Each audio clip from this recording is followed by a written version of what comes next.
Hello friends, and welcome back to another Microsoft Flight Simulator stream here with Mike November Whiskey. We are here at the Cairo International Airport, heading into Saudi Arabia today in our gorgeous Emirates livery. This is a very special stream, mainly because this is a daytime stream.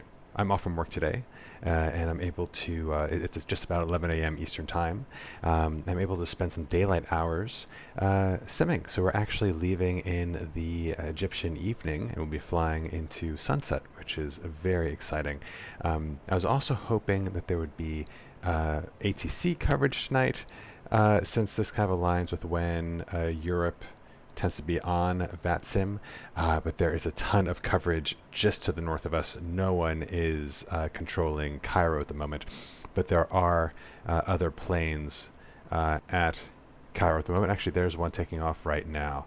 So there are other VATSIMers in the vicinity. So we'll just go ahead and be using Unicom, and maybe we'll get to hear some chatter from other sim pilots. Excellent. I also, want to be done by lunchtime, so I can go kind of take a walk and enjoy the outdoors a little bit instead of being in my basement all day. So I'm going to try to roll through this pretty quickly. We'll see how quickly we can get through our pre-flight and actually get rolling to our destination today. So let's hop into our cold and dark cockpit and start getting things set up.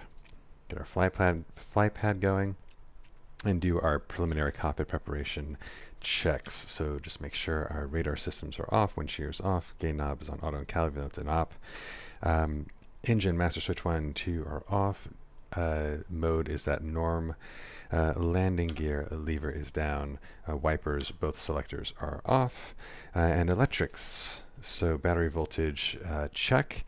I will go ahead and turn on battery 1 and 2 set them to auto. And we'll go ahead and activate external power since it is available. Alright, so let's go ahead and get our APU fire tests going. Well, actually, we'll go through some of the preliminary flows already. So we'll get some lights on here. It's getting dark outside, so we'll keep the cabin light on. Crew supply is on, ground control is on auto. Start getting our aiders aligned, 1, 2, and 3. And set our nav and logo lights to on, since we're in the cockpit, and strobe to auto. Just get that ready. No smoking to auto. Emergency exit lights are armed. We'll keep seatbelt signs off for now, since we still need to refuel. Landing elevator to auto. We'll do our engine fire tests. Our APU fire test. Cargo fire test. And then we'll get the APU started. 1, 2, 3. And temperature controls look fine, no white lights there. And we'll move on to the rest of our preliminary checks. So flaps are retracted, speed brakes are retracted and disarmed. Acupressure on the brakes in the green. Brake pressure indicator is normal. Cool. Let's go ahead and get our ATIS. We are flying tonight. So we'll just copy this down for expediency. We could also get the METAR data from the box. And speaking of METAR, we get the QNH is 1020. Wind is 300 at 3, nice and light. Oh, but this, yeah, and then temperature is 19 degrees and 10 Celsius. So that is from SimBrief. But outside temperature is 15 degrees centigrade. It doesn't quite match because we're not on real world weather right now. So Microsoft Flight Simulator has been having issues with real world weather. So today we are going to give Rex another try. Just want to confirm I'm on the right settings here. Yeah, I am not on live weather, and I'm set on clear skies. So I'm just going to bring Rex to the forefront so you can see what I'm seeing.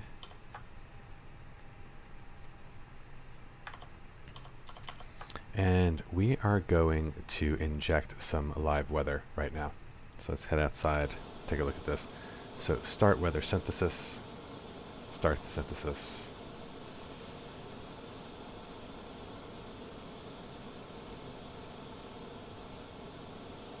Weather engine status is active.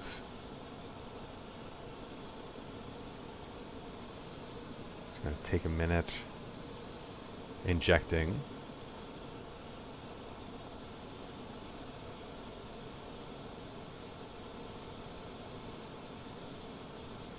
And there we are. There is the Rex weather active. We are at Cairo. I changed some settings that should make the weather transitions more seamless because I was worried about weather pop-in last night. I'm not expecting that to happen today, but hopefully we'll have an opportunity to really put this weather tool through its paces. So I'll go ahead and get Rex off your screen. Sun is going down real quick, eh? Probably because of the cloud cover too. Alright, so that all looks good, and we have real weather pumped in, and it looks great. And let's see if that temperature changed. Yeah, 19 degrees centigrade. Fantastic. Looks like it's working as it should for now. ATIS is obtained. Alright, so we'll assume we did our external walk around. And now we'll do our before boarding clearances. So we are heading from Cairo to Oscar Echo Golf Sierra today in Saudi Arabia. Baggage communication. We're going to be on Unicom today because there is currently no area coverage.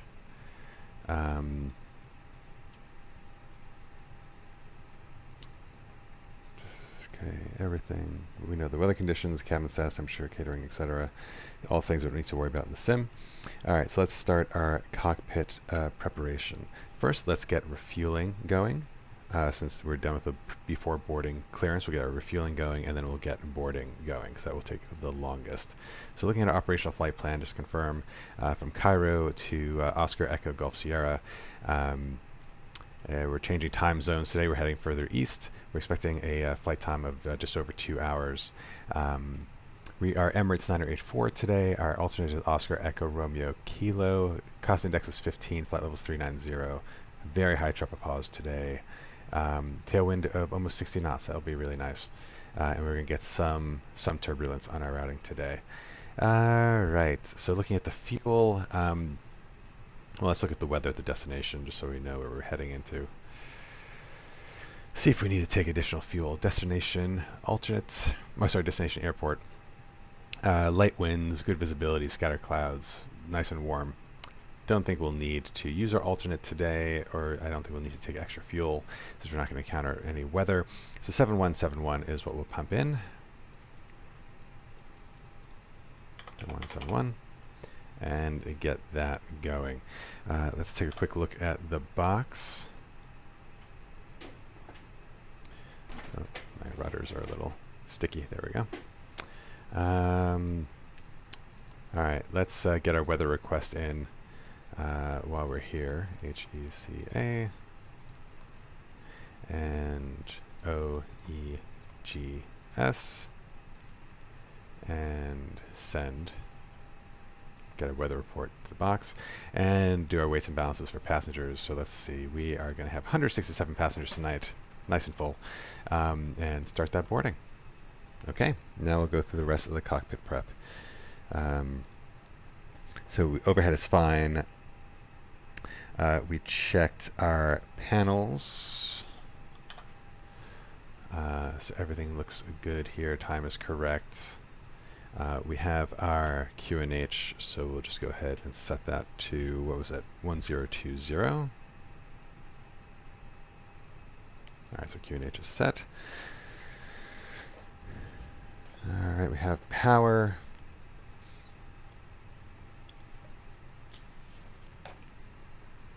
And let's just set the rest of our cockpit lights. Squawk code is in for Unicom. And the brightness here looks good to me. We'll set this to QNH. And that looks good for now. So cockpit preparation I will call complete in this fast moving pace. Just get us off the ground. And let's us go to the box and set the box, set the McDo. So while we're boarding, it's going to take some time. Let's look at the data page. Iris, are they still aligning? No, they're all at nav. Fantastic. And we'll check, make sure we have the right engines loaded and the right ARX cycle. All good. Let's head to init 1 and get our flight plan request. Cairo to Oscar Echo Golf Sierra. That's our alternate today. We're our Emirates 984 Pause 5780. Let's see if that jives with our OFP. 49986. 49986. Just get that in there. Constant dex of 15, flight level 390. All looks good there.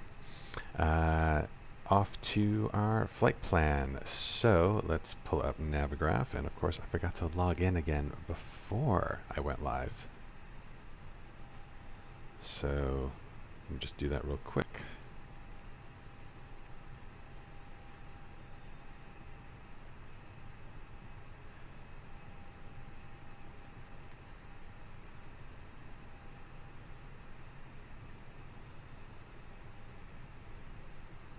All right. There we go. So we got to load our new route. All right, runway 23 left direct to Menly. So it doesn't look like we're using a SID today. Let's check out the charts for Cairo just to confirm that makes sense. We'll get our ground maps on there.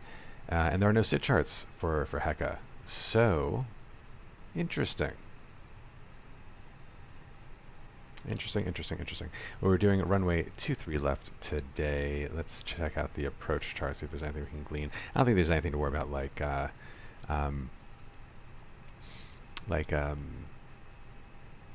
obstacles or anything like that. So I imagine also because this is such a busy airport, ATC probably just vectors you to your first waypoint. But okay, so 23 left will be departing to the southwest.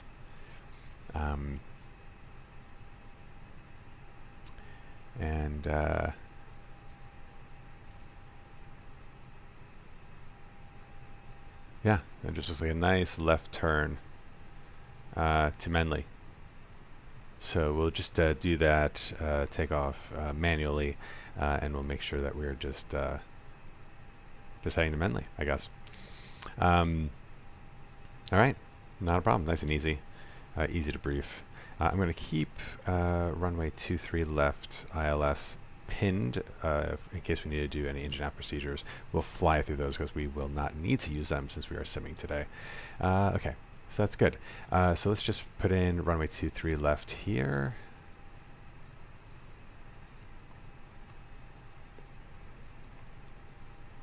And there's no SID. Go ahead and insert that.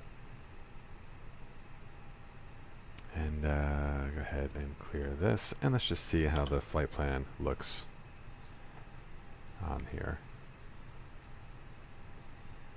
Yeah, nice left turn once we get to this point. So we'll probably just go straight to nav mode pretty quickly after takeoff. Looks like it's about 2.5 miles off the end of the runway. Okay, that is all set there. So rad navs, don't need to worry about rad navs since we're just going direct to Menly, unless we do have that missed approach. So let's just see. We'll want to track the Cairo VOR. Because that's where the hold point is for a for the misapproach. So we'll just go ahead and put in CVO. We want us nearby. Great. That's the rad nav page. We'll close our charts for now. And then let's see how our boarding is doing. Make sure we have the right weights and balances.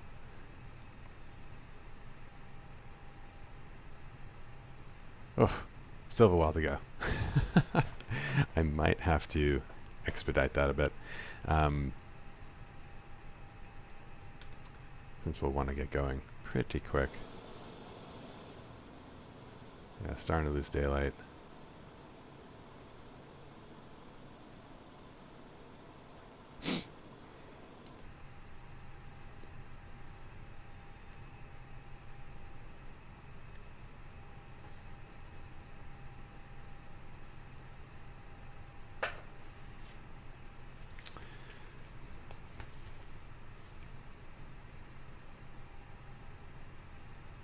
Just checking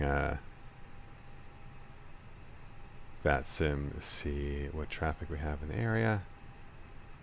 And it looks like we are all alone. Oh no, we're not all alone in Cairo. So there's still... We have one other friend at in a pre-flight, or did they get here? Oh, they have arrived. So soon will be the only flight here. Still no ATC coverage.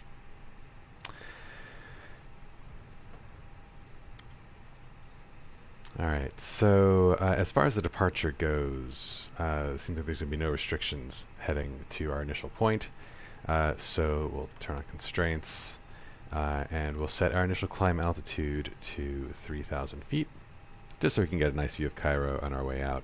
And then when we get closer to Menli, we'll just clear ourselves to our cruise. I'm just going to shut down the screens here on the co-pilot.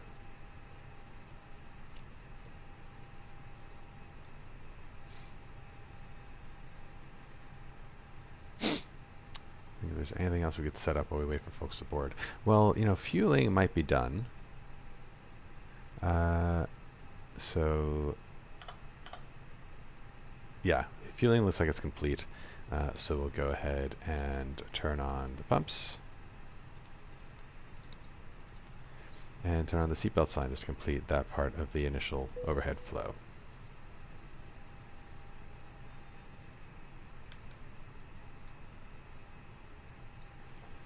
I was going to take this opportunity to change a setting I have here. I'm not really crazy, but I thought it'd be more modern to have the no portable device sign, but it isn't reflected in the actual switch on the overhead, which is maybe accurate for updated planes, but we'll just go back to the traditional no smoking sign.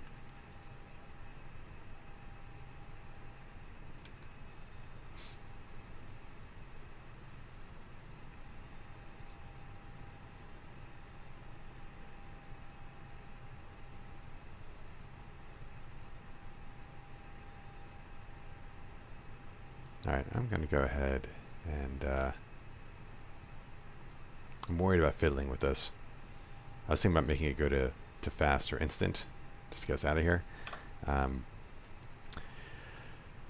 I don't want to break anything.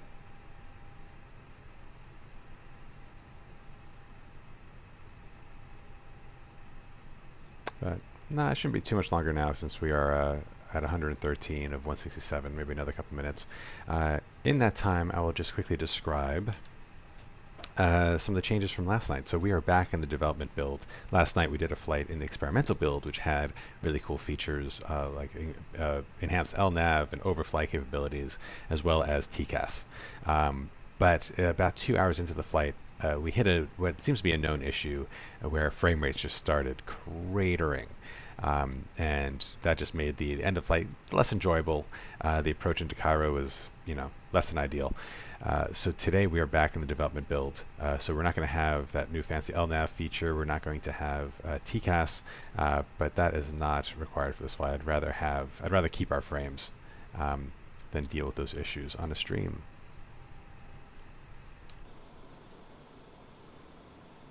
The weather still looks pretty good.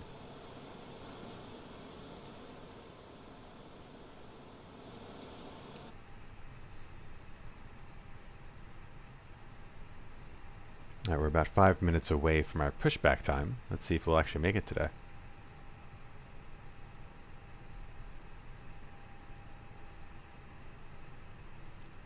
Alright, so while we wait for those last passengers to get on board, I'll quickly do our emergency briefing since we have time to do it.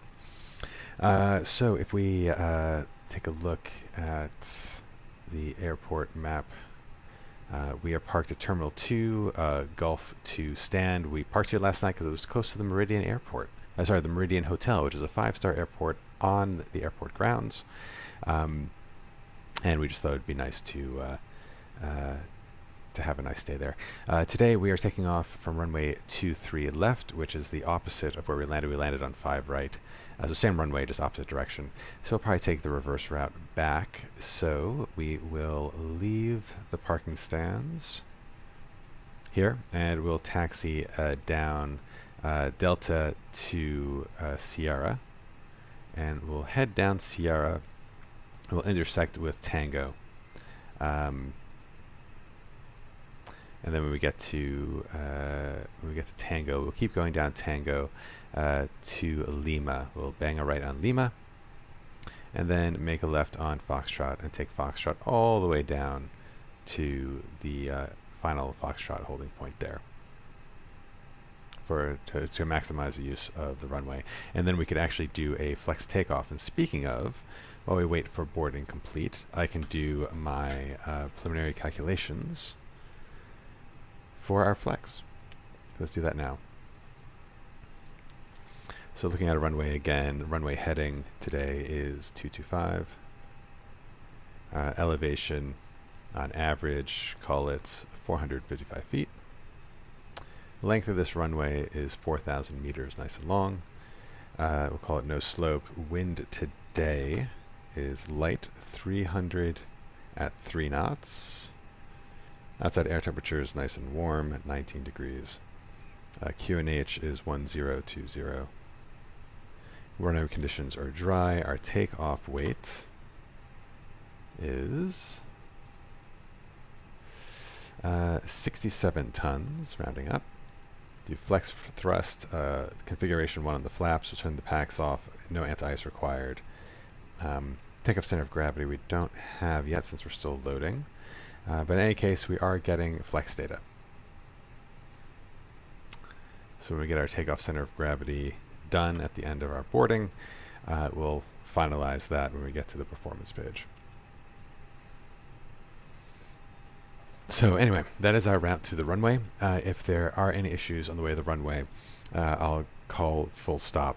We'll take the plane to a complete stop. We'll clear any ECAM messages. We'll contact ATC of the problem, and then we'll make a call whether or not to return to the gate or continue to the runway. If we encounter a failure on takeoff before 100 knots or V1, I'll call out the malfunction and I'll call stop or go. If I call stop, we'll apply the rejected takeoff procedure, bring the airplane to a complete stop. I'll set the parking brake and call attention crew at station. I'll also monitor rev green and decel and silence any oral warnings and inform ATC when able. Then we'll carry any ECAM actions. If evacuation is required, we will carry out the emergency evacuation checklist. If there's a failure after V1, takeoff will be continued and no action will be taken before 400 feet AGL except gear up and silencing any oral warnings. Once you reach 400 feet AGL, we'll take any ECAM actions required. For engine failure, damage, or fire, when the engine is secured, we'll stop ECAM, level off, accelerate, and clean up. If engine is not secured, we'll continue climbing until engine is secured, but not above the engine out maximum acceleration altitude. At green dot, open climb, we'll select MCT on the throttle. We'll resume ECAM, complete after takeoff checklist, and check the status, and then we'll fly the routing based on the missed approach procedure for the ILS runway 23 left, which will take us to the Cairo CVO holding point, and then we'll make the decision to continue our route or to turn back to the airport. And there we are. That took us to the end of our boarding, so everyone is on the plane. Let's continue MICDU setup with initb.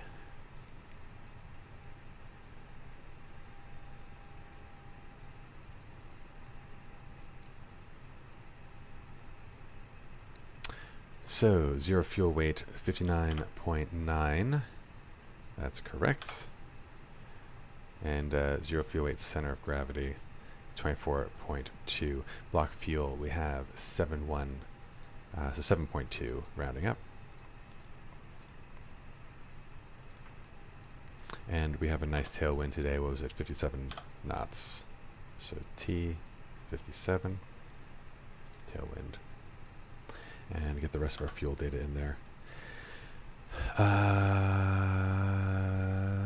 So 0.6, 1.5, and 1. 0.6, 1.5, and 1. And give us 18 minutes of extra fuel. That is just fine. Heading to performance. It's actually, what do I want to look at? Not that page. What page am I looking for here?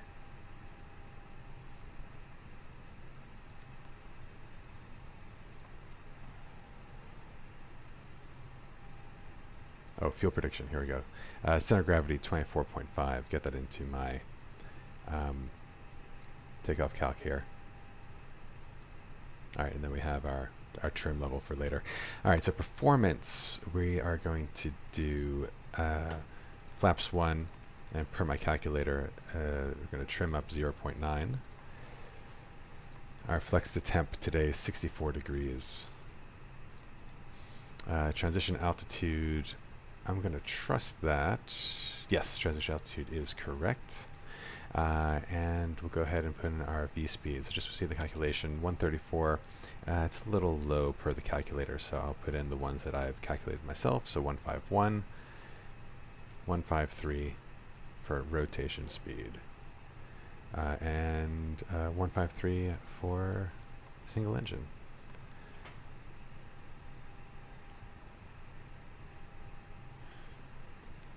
All right, that is all set. McDo is set up. Let's get our before start clearance here. All right, McDo is set. Before start checklist down to the line. Cockpit prep is complete. Gears and pin covers removed. Well, let's attach the tug and then we'll confirm that. So start pushback. Cockpit to ground. This is ground.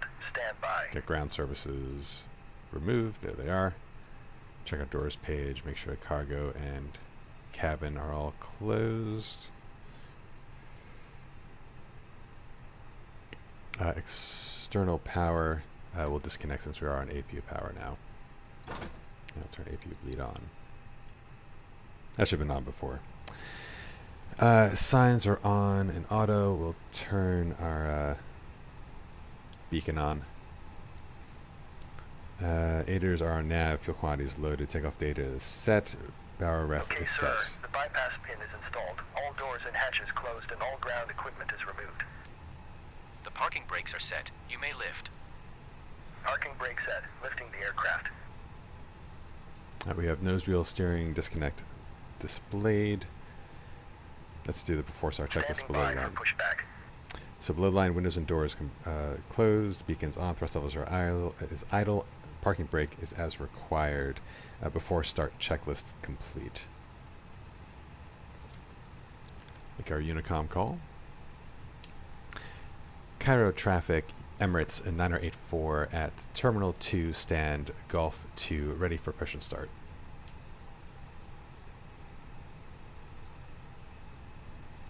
Cockpit to ground. Go ahead. We are cleared for start and push. Parking brakes set. Okay, cleared for push start.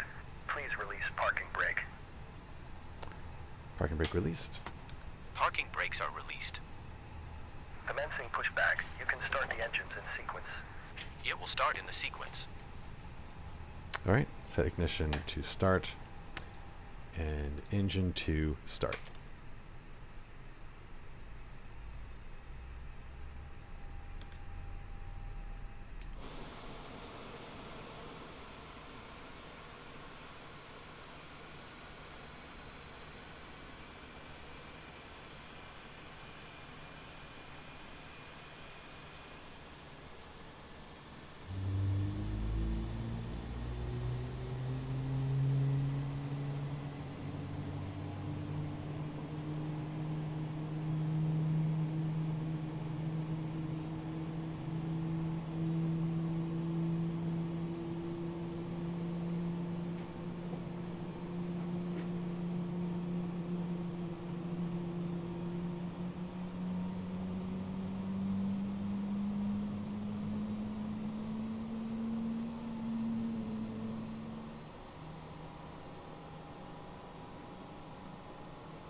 Engine 1 start.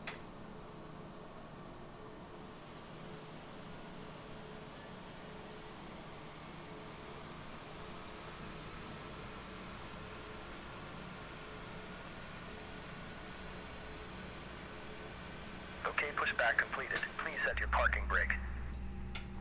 Parking brakes set. Parking brake set. Lowering aircraft.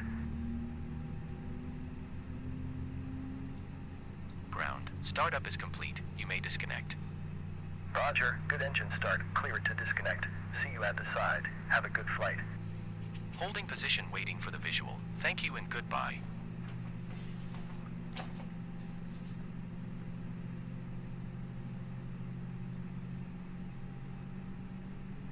And there they go. Nose wheel steering disconnect is cleared from the ECAM.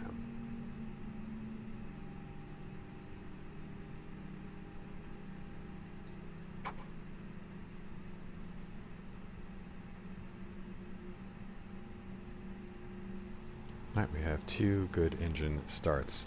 So after start, engine mode selector to normal. APU bleed is off. No anti-ice is required tonight. APU master switch is off. Ground spoilers are armed. We have rudder trim set to 0.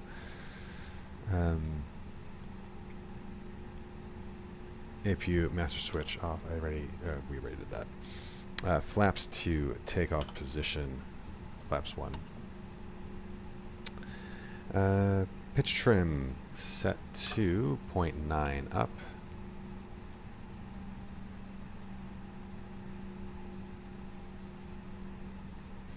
And while we're here, we'll do our flight control tests. So full left, full right, neutral, full down, full up, neutral. Disconnect the steering for the rudder, rudder left, rudder right, and neutral. All right, after start checklist, anti-ice as required. ECAM status is checked. Pitch trim is set, rudder trim 0. After start checklist complete. So for taxi, we're going to clear ourselves to runway 23 left. Get our lights on. Taxi, and it's getting dark, so we'll turn that on. Alright, flight controls are checked. Area clearance. Clear left, clear right. Parking brake disengaged, and let's roll.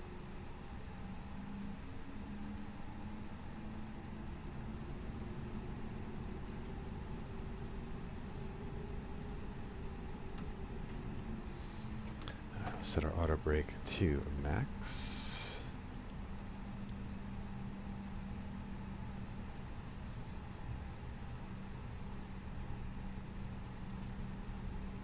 Before takeoff checklist down to the line, flight controls are checked, flight instruments are checked, briefing is confirmed, flap setting is confirmed, V1, VR, V2, flex temp is set, ATC. Set to standby.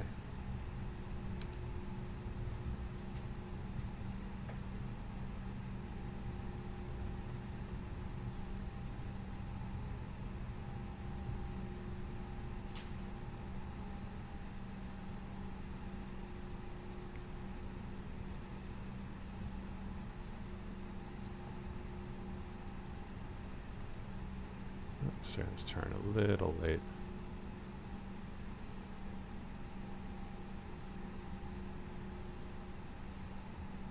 Oh no, actually that was bang on. So I had no forward momentum to keep going.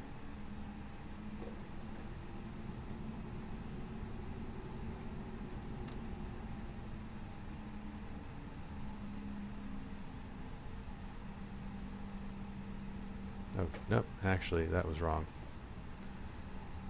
That's not Sierra. Alright, we're gonna do a hard turn.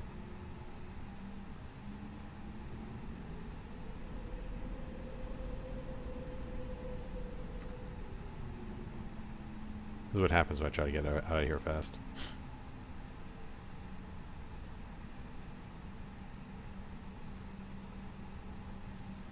So even though this is a handcrafted airport, the turn-off signs are not clear everywhere at Cairo. This part is a little shaky. I can't actually tell taxiway markers at this point, but we'll just know that this is Sierra.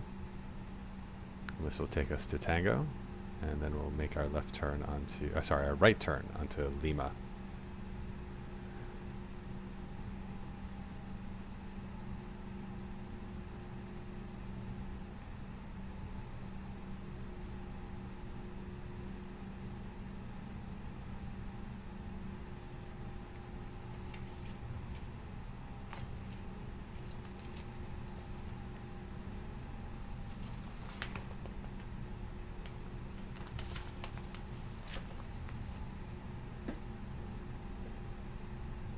So we've got our weather radar on. Basic weather system set to auto.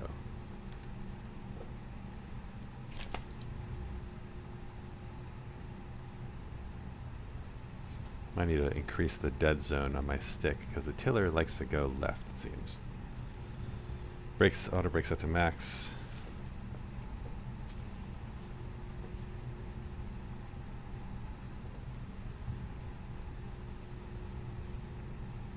We'll do our cabin check closer to the runway, do our takeoff config test, and then we'll be ready for the before takeoff checklist.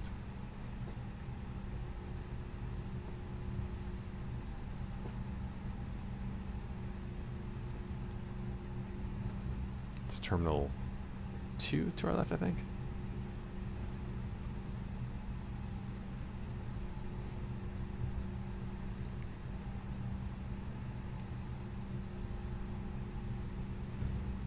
Yep, that's terminal 2. And the new control tower. I wonder if that's modeled accurately. Ah, it looks pretty modern to me. That must be the old one back there.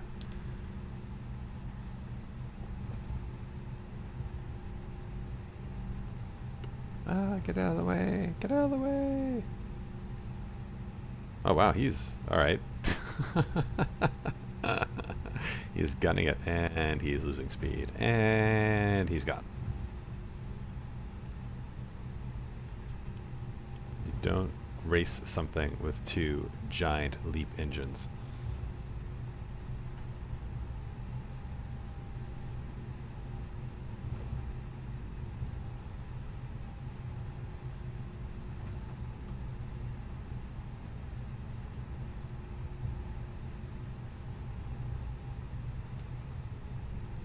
Is this where we intersect the Tango? I'm guessing so. Slow down a bit for this turn.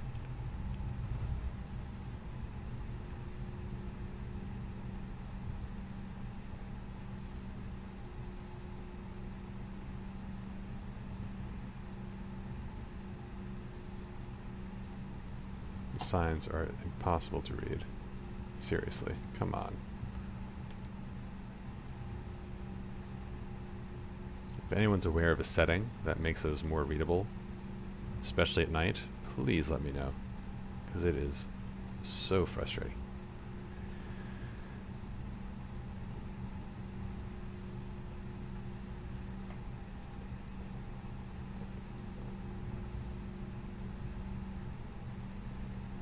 We don't want to miss Lima. What is this?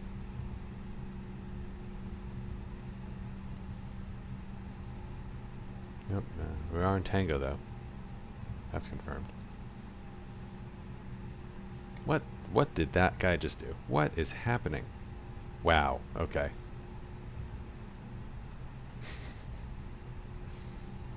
It's a good thing this is not a driving simulator.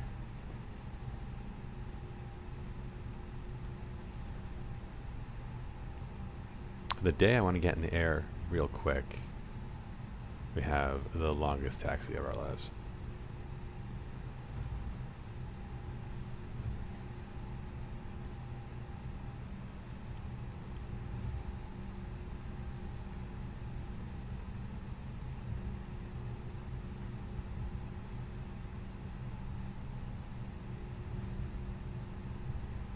Oh, Cairo Control just got online.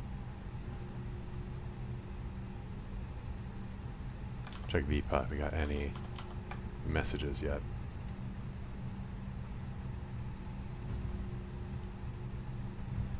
Not yet.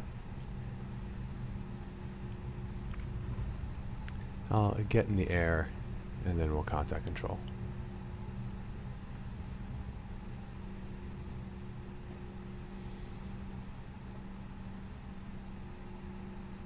Okay, that's Kilo.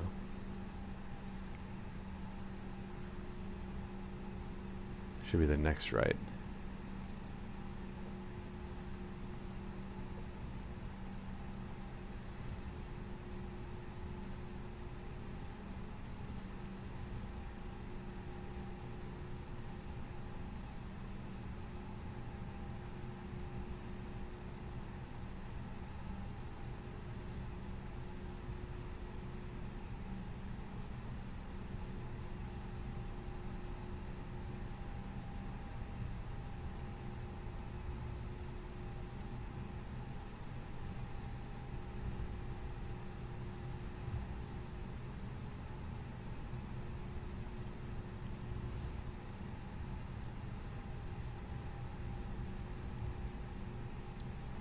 slow down on this before we do this turn.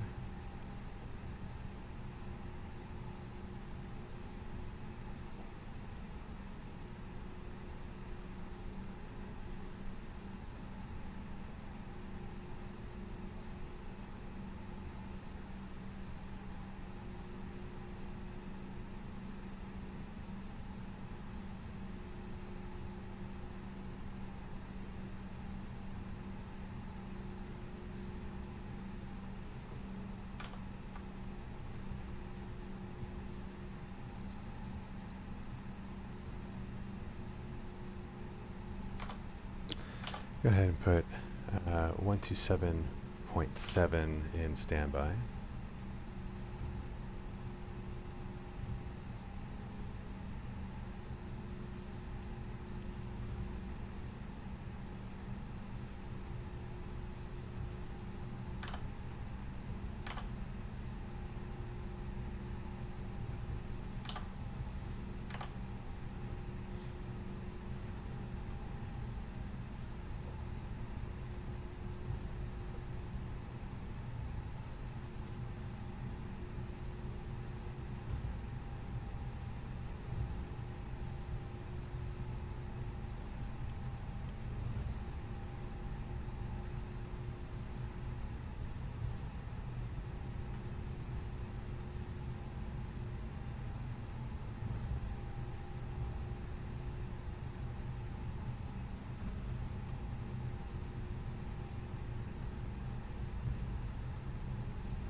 We'll keep going to Foxtrot.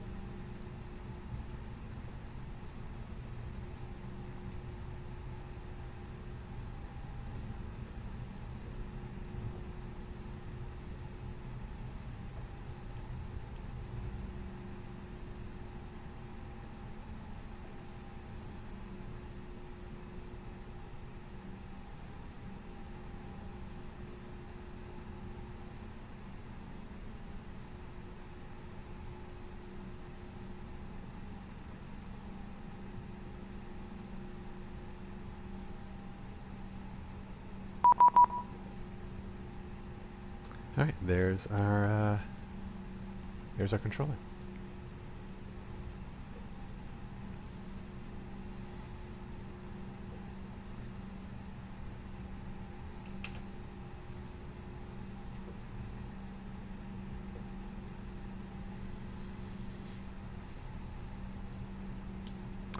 Cairo Control, good evening. Emirates 9084 at Cairo International, taxiing Foxtrot to runway 23 left.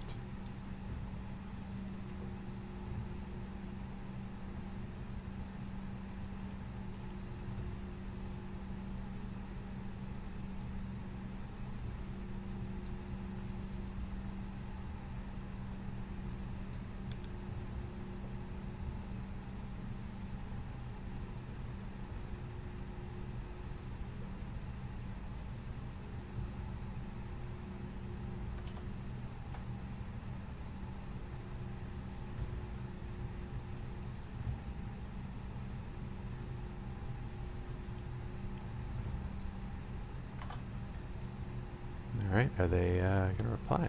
We'll see.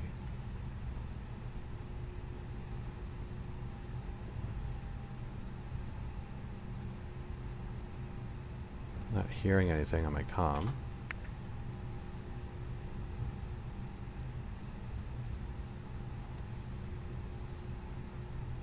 Test, test, test. Oh.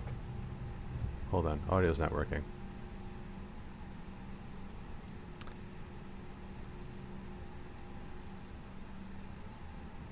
Test, test, test, test, test.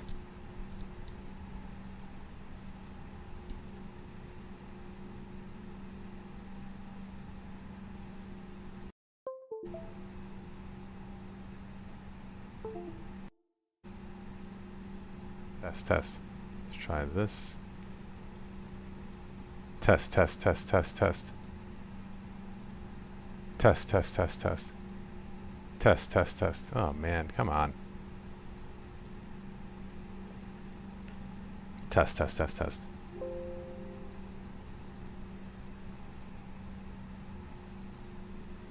Test, test, test, test.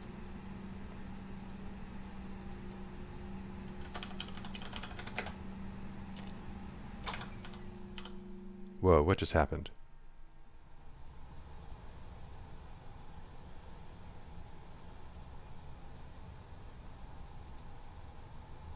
What just happened?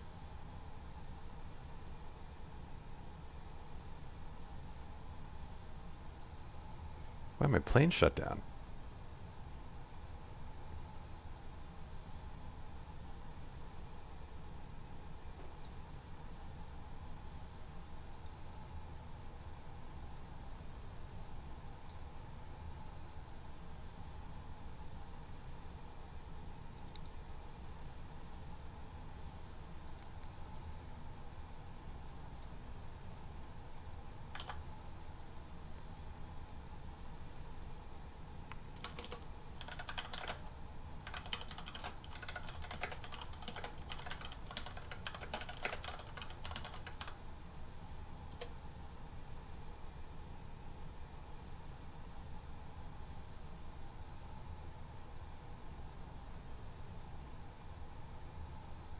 Alright, I'm going to disconnect from VATSIM.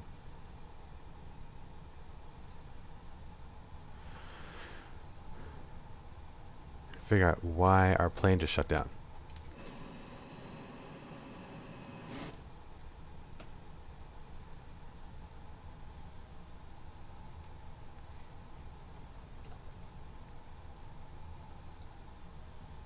If that's something to do, it just it completely shut down. All I did was turn my microphone off and reconnect it, and the sim just hated it.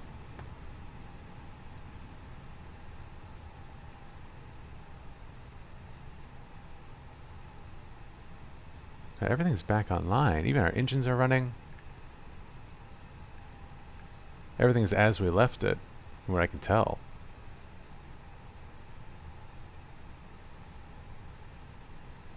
That was weird. Okay, I'm going to shut down the APU. No! Come on! It's like it's not recognizing engine power.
Alright, is the APU going to come on at all this time?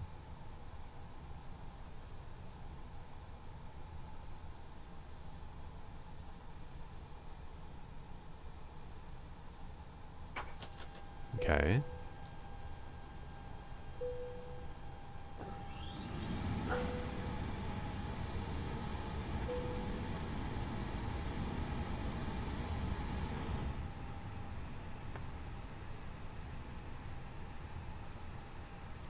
Let's take a look at our electrical system here. Yeah, there's nothing from the engines. Even though the engines are running. Interesting.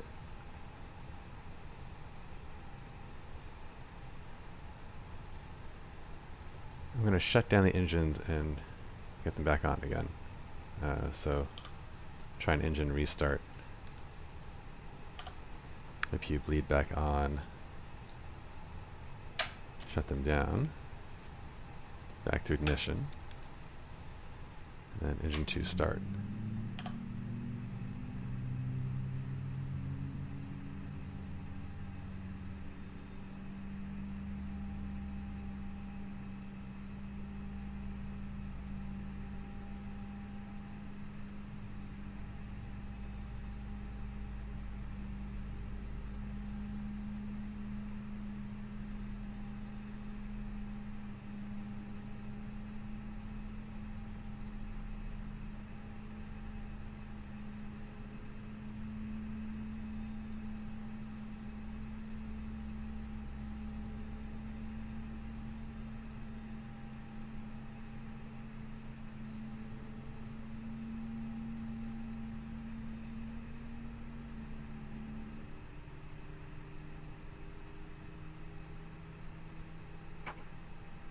Alright, there we go. Generator's on.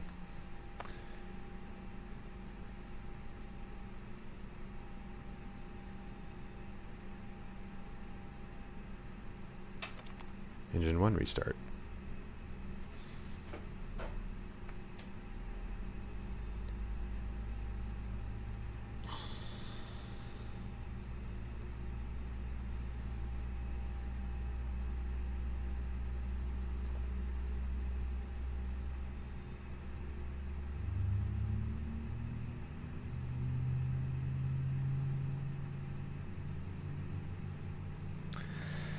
Alright, let's get vPilot back on.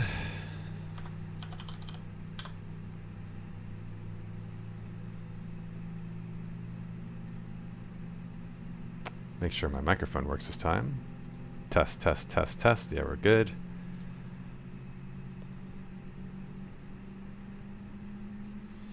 Once we've confirmed we can shut down the APU without losing power, then we'll connect back to the server and talk to the controller.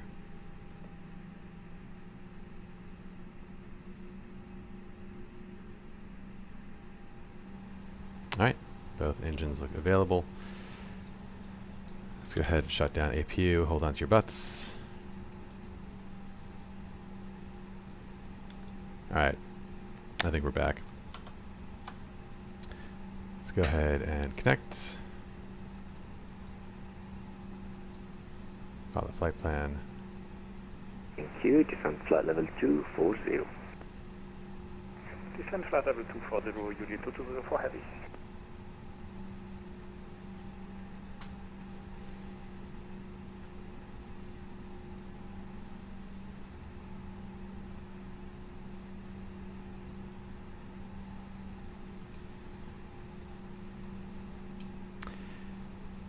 Cargo Control, good evening. Emirates 9084 is back online from that technical issue.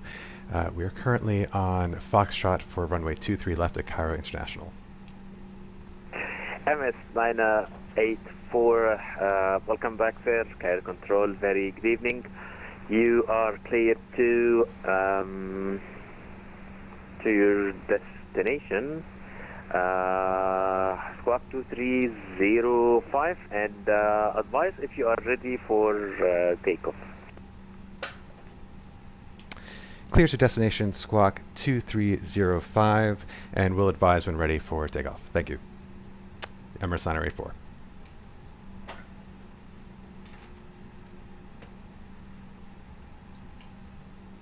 And Emirates 984, confirm your destination is Qasim, Oscar Echo Golf Sierra.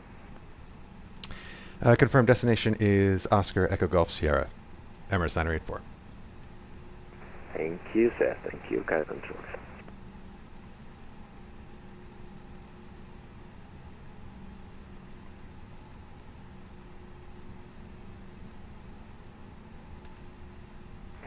Union 1496, Cairo Control, good evening, squawk 2310, please.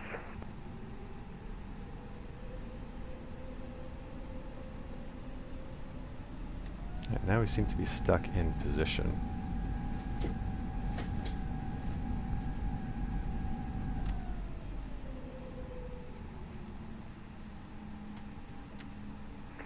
Union 1496, Cairo Control, radar contact, flight level 330. Maintain 330 and expect radar vectoring ILS runway 23 center at Cairo. Welcome aboard.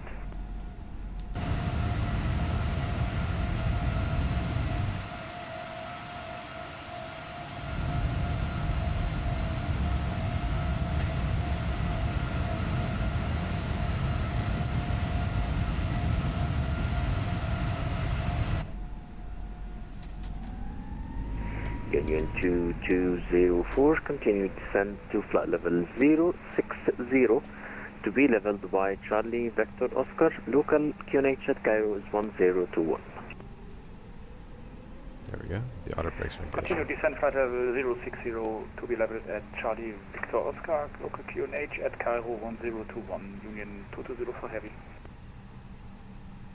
And Union 1713 heavy, after passing Charlie Victor Oscar, maintain present heading. Maintain present heading, crossing Charlie Victor Oscar for Union 1713.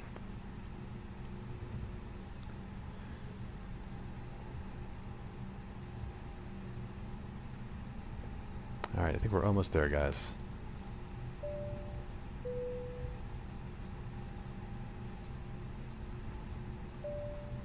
Flight attendants, please prepare for takeoff.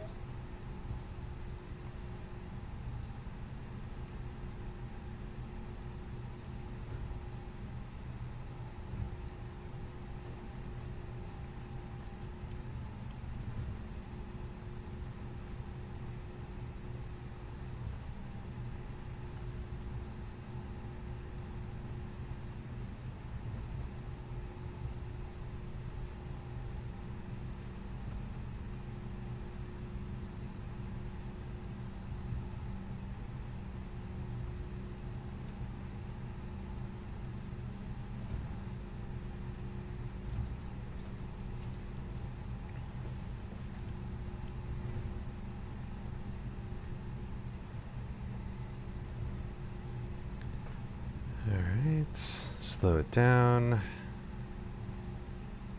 Emirates 984, after departure, initial climb 3,500 feet, maintain runway heading. Windows calm, runway 23 left, clear for takeoff, report airborne.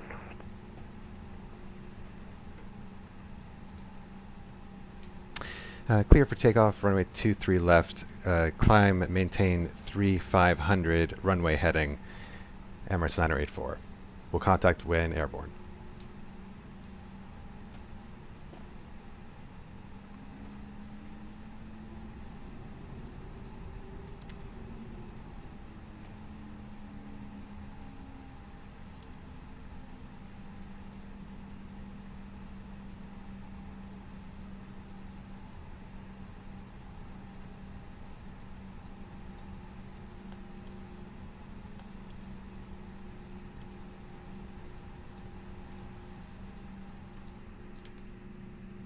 Buffalo 1732, Cairo, go ahead.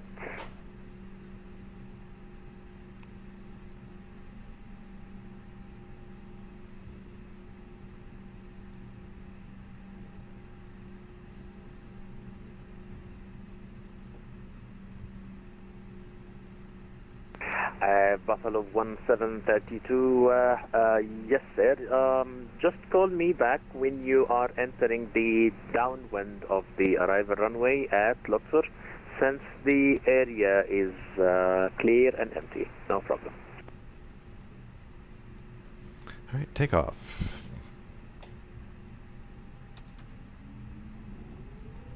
And 50.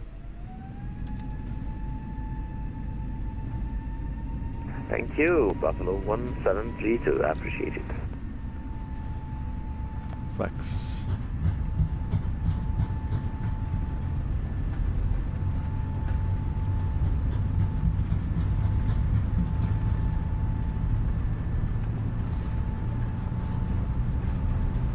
knots past.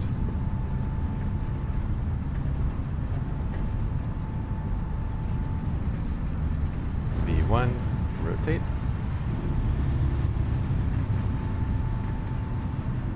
Positive climb, gear up. We'll activate autopilot.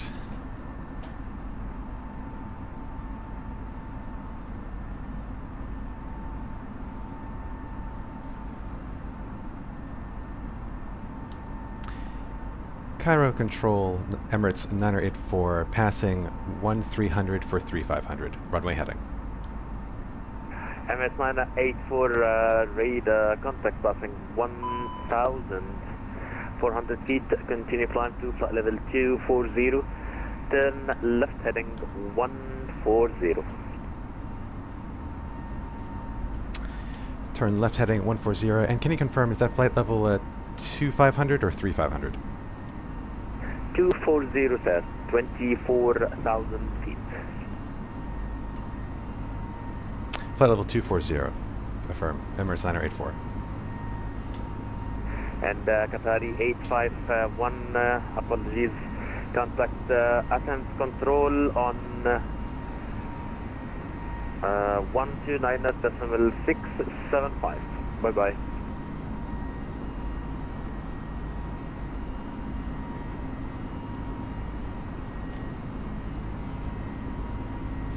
Up to 240.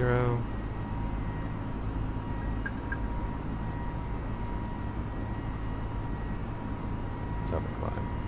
Thrust climb, open climb.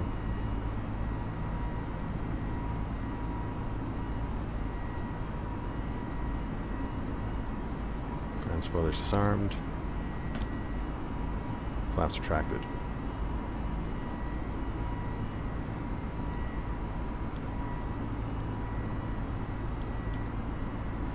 Emirates 984 from current position, proceed direct mainly, continue climb to flight level 390, Vision 1 navigation.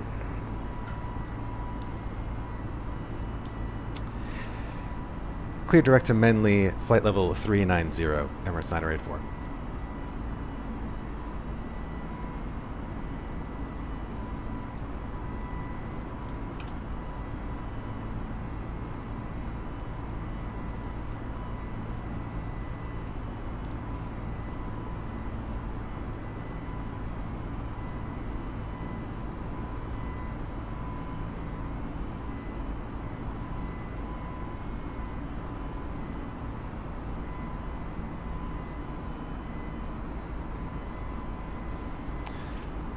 Alright, so after takeoff checklists. Landing gears up, flaps retracted, packs on. Always forget to turn the packs back on. Give it about 10 seconds.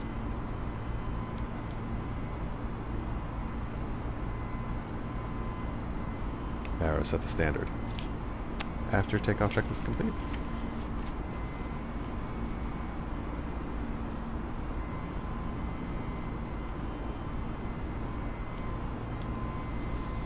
And we're getting close enough to 10,000, so we'll take those. Cairo radar, good evening. Lufthansa cargo A32neo passing flight level 270. Lufthansa 8290, Cairo control, squawk 2311. Lufthansa cargo A290, squawk 2311. Here are the rad navs.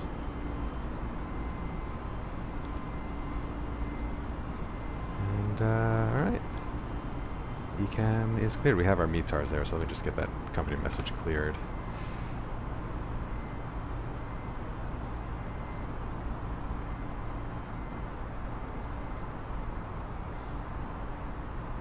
Lufthansa 8290, heavy radar contact, flight level 260.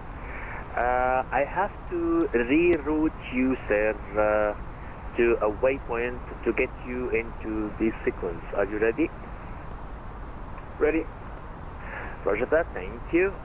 8290 from current position, proceed direct to Medley, Mike Echo, November Lima, India. Descend and maintain flight level 100, leveled by Medley. Lufthansa Cargo 82nx heavy, direct Mendy, there we're going to be at flight level 100. Thank you.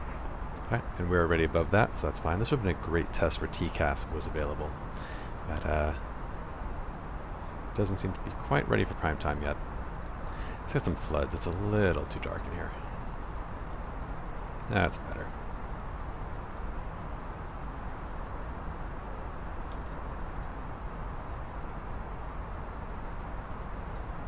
Union 1625, when ready, descent initially to flight level 240, just when ready.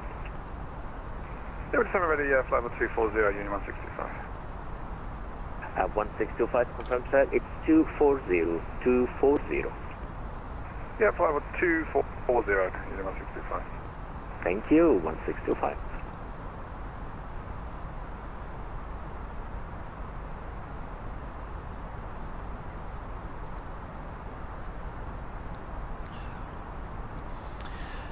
Well, guys, we can take a step back and revel in the fact that we got out of Cairo. It was hair-raising for a bit. I always forget to turn on this clock.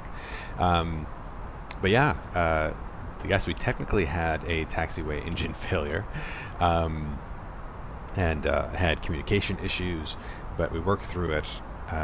We stuck to the operating procedures and we got out of Cairo, and now we're on our way to Oscar Echo Golf Sierra, and even ATC had no idea where that is, because it's the best airport I could find that was between Cairo and Dubai, because I really want to fly into Dubai International, but I don't want to spend hours getting there. So it's 2 hours to this airport and then roughly 2 hours to Dubai from there, which we'll do for a future stream. And yeah, it looks like we have ATC coverage over Egypt. Once we cross into Saudi Arabia, though, we'll lose ATC coverage. And but hey, it was fun.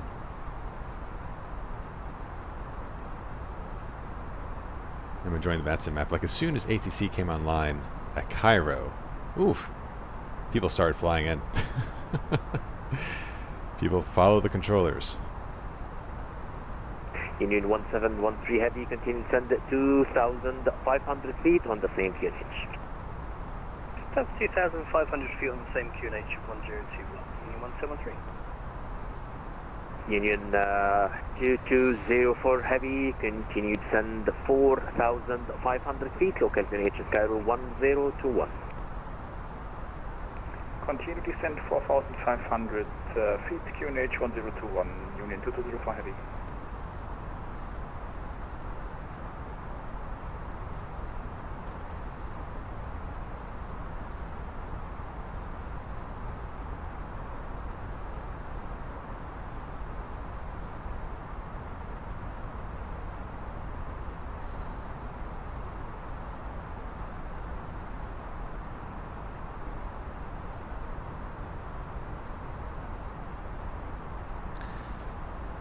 So lots of traffic to and from Europe and Cairo, because that's where the ACC coverage is.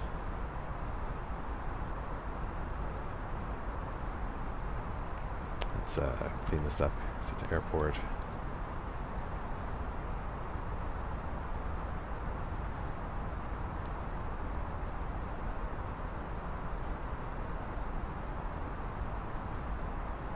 We're in climb mode.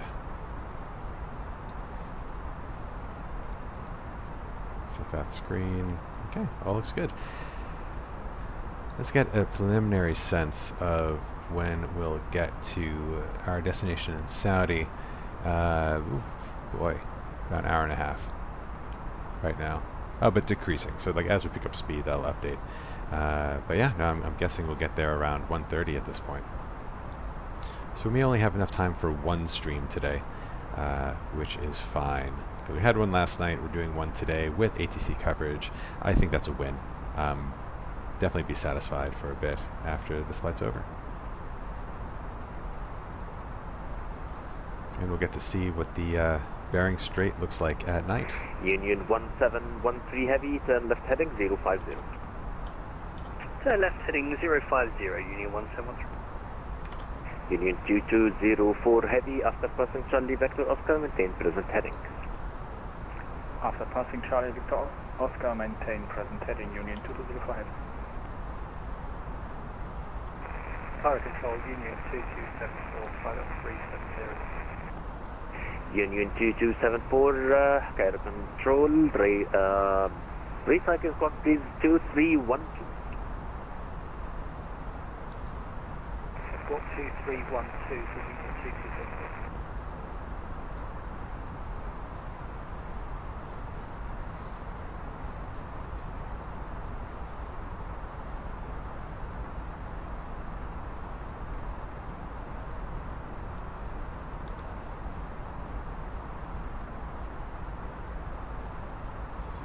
Just to see, so we're at flight level 242, and see what Rex is supposed to be at that point. So minus 31 degrees centigrade, just about there. And winds, it says 310 at 19 on my ND, and that's about what it says it should be here. Okay.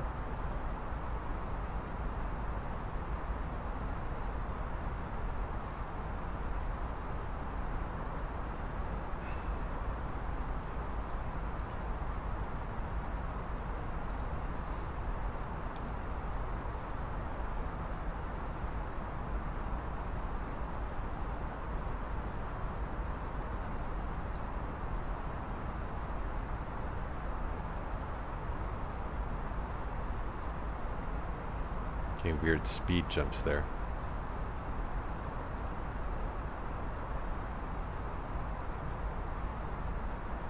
Union 1713 heavy, turn left heading 310. Left heading 310 for Union 1713.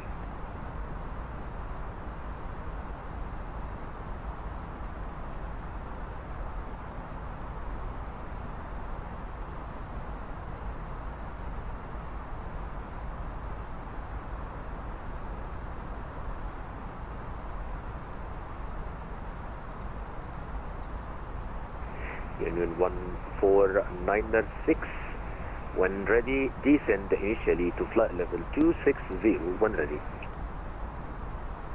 260 when ready, Union 1496. So here's the Bering Strait, right here.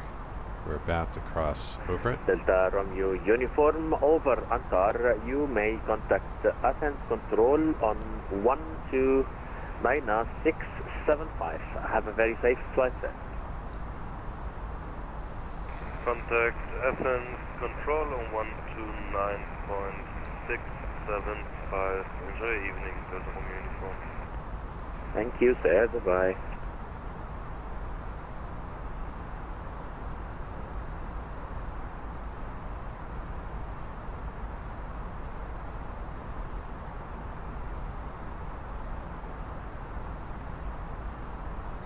Probably want to get a night shot as we leave.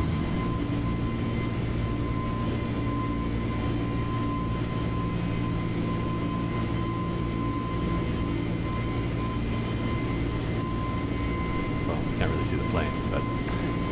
Union 2204 heavy, descend 2,500 feet on the same QNH. Descend 2,500, same QNH, Union 204 heavy. Control Union 2274, I'm only 10 minutes out, but okay.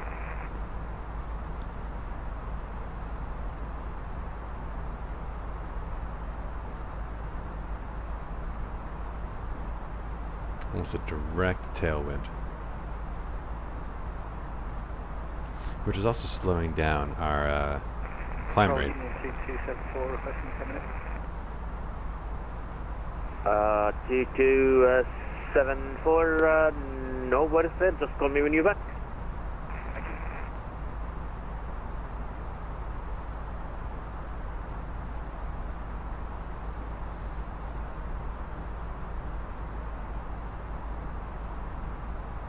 you. Union 1713 heavy, turn left heading 260, clear ILS approach, runway 23 center, convoy back established.